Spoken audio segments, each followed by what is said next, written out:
त्यांना एक दोन गोष्टी सांगेल की यूपीएससी खूप लॉंग जर्नी आहे, त्यात आपल्याला अभ्यास जास्तीत जास्त इंटरेस्टिंग बनवायला हवा.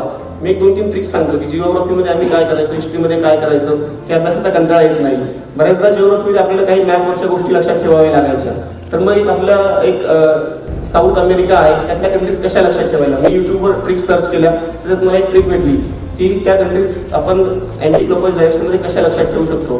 काले पे चिली और उड़द डालो ब्राझील बोल पडेगा. आता जर आपण बघितलं, काले म्हणजे कोलंबिया, ई कॅपिटल असेल तर इक्वेडोर, पे म्हणजे पेरू, चिली म्हणजे चिली, और अर्जेंटिना, उड़द उरुग्वे, डालो ब्राझील बोल पडेगा, ब्राझील बोलिव्हिया, पडेगा मीन्स पॅराग्वे. आणि एक वरच्या 4 कंट्री लक्षात ठेवण्यासाठी बिहारमध्ये एक सिटीचं नाव आहे बेगुसराय, तर त्यांनी बेगुसराय बनवलं. व्हेनेझुएला, गयाना आणि सुरिनाम असं आपण लक्षात ठेवलं.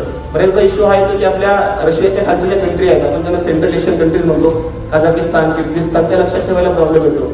तर मला एक ट्रिक्स त्यासाठी भेटली की काफी दाऊ तुर्क है.